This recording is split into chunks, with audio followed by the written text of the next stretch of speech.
La Navidad es sinónimo de ilusión, alegría, familia, pero no en todos casos es igual. Como decía el filósofo Ortega y Gasset, somos nosotros y nuestras circunstancias y a veces estas condicionan de alguna manera nuestro día a día o nuestra felicidad. Hoy queremos hablar de la ansiedad, cómo nos puede influir, si sabemos detectarla y qué poder hacer para que nos influya lo mínimo posible. Para ello, nuestra psicóloga Catalina Fuster, hola. ¿Qué podemos decir que es un trastorno de ansiedad generalizada? Que oímos mucho hablar de ansiedad, ¿es lo mismo? Bueno, el trastorno por ansiedad generalizada se conoce a las situaciones que padecen las personas que se preocupan extremadamente por cosas que podríamos considerar cotidianas, ¿no? Tú comentabas antes el trabajo, la salud, la familia, nuestros hijos. Hay muchos temas que pueden ser fuente de preocupación, pero que normalmente esa preocupación, digamos que la dosificamos, la racionalizamos. Cuando una persona pasa a padecer un trastorno por ansiedad generalizada, no hay ningún pensamiento que prácticamente le permita bajar de ese nivel de miedo o de peligrosidad constante, e incluso son personas que llegan a tener dificultades para poder llevar su día a día de una forma normal. Vale la pena comentar que la ansiedad como característica de las personas es una característica que nos permite adaptarnos. Los seres humanos necesitamos la ansiedad, necesitamos unas pequeñas dosis de estrés para sobrevivir, porque si no, cuando antiguamente hace siglos y siglos y millones de años vivíamos en las cavernas, si no hubiéramos tenido el mecanismo de ansiedad, no hubiéramos escapado de los osos, de las fieras salvajes que podían acechar nuestra integridad y por lo tanto nuestra continuidad como especie. La ansiedad no es mala. Y eso creo que también es un dato interesante de remarcar. Lo que ocurre es que a veces perdemos el control sobre ella y lo que hacemos es convertir cualquier preocupación o cualquier miedo en algo absolutamente extremo y excesivo, y como decíamos antes, prácticamente nos impide llevar el ritmo del día a día. Si a eso le añadimos que vivimos con mucha prisa, que vivimos con muchos temas a cuestas, pues hay personas que llegan a padecer ese trastorno.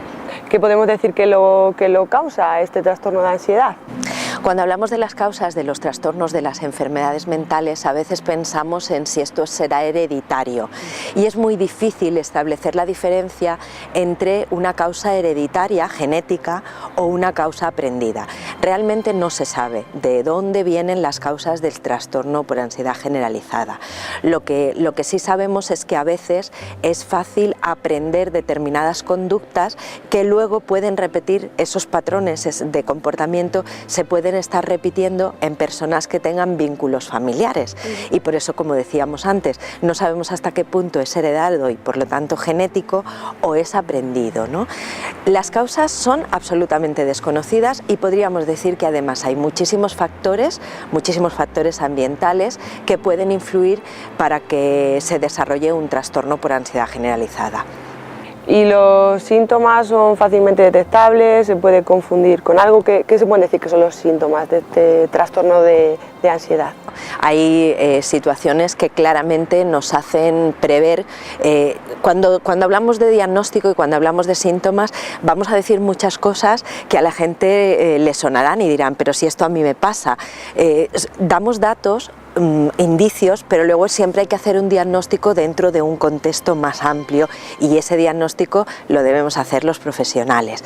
Pero dentro de las características del trastorno por ansiedad, pues el hecho de tener un estado de ánimo muy agitado, el hecho de tener dificultades para concentrarse, tener también dificultades para dormir o despertarse y que el sueño no sea continuo y reparador, el hecho de sentir mucha irritabilidad, mal humor.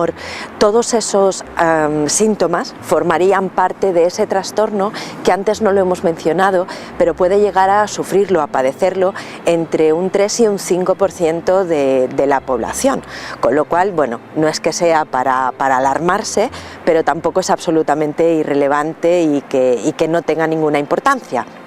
Y en cuanto al tratamiento, no debemos preocuparnos en exceso, tiene solución, ¿no? El tratamiento es un tratamiento posible, es un tratamiento efectivo en muchísimos casos y es un tratamiento que, como suele ocurrir también en otros trastornos, combina la parte terapéutica, la parte de psicoterapia, terapia psicológica, con lo que podría ser también en algunos casos la terapia farmacológica. Hay casos en los cuales es necesario acudir a administrar algún medicamento, aunque sea durante un periodo de tiempo limitado, y después hacer un trabajo de reaprendizaje, un trabajo un poco de reconversión de nuestros pensamientos, pero sí que podemos decir que la terapia psicológica, sobre todo la que está basada en el enfoque cognitivo-conductual, tiene una efectividad reconocida y funciona bien en la mayoría de los casos. ¿Con qué nos quedamos? Un mensaje. Bueno, pues nos quedamos con el hecho de entender que hay muchas situaciones cotidianas que pueden ser vistas como situaciones de ansiedad. Por ejemplo, pues una mujer que pueda estar preocupada por si su pareja la va a querer lo suficiente, por si en algún momento la va a dejar. Esas situaciones que a priori podrían ser normales, llevadas al extremo, entrarían dentro de la sintomatología que estamos comentando. O ese padre, por ejemplo, que ha tenido un bebé, un hijo hace poco tiempo, tiene 4 meses y está pensando si le oirá por las noches, si se ahogará mientras come. Esas situaciones, insisto, sacadas de lo cotidiano, cuando sobrepasan determinados límites y las llevamos al extremo, pues pueden ser ya síntomas de ese trastorno, pero como decíamos antes, podemos trabajar en ello, podemos mejorarlo, podemos llegar a resolverlo. Pues muchas gracias, Catalina, nos quedamos un poco más tranquilos. Gracias. Gracias.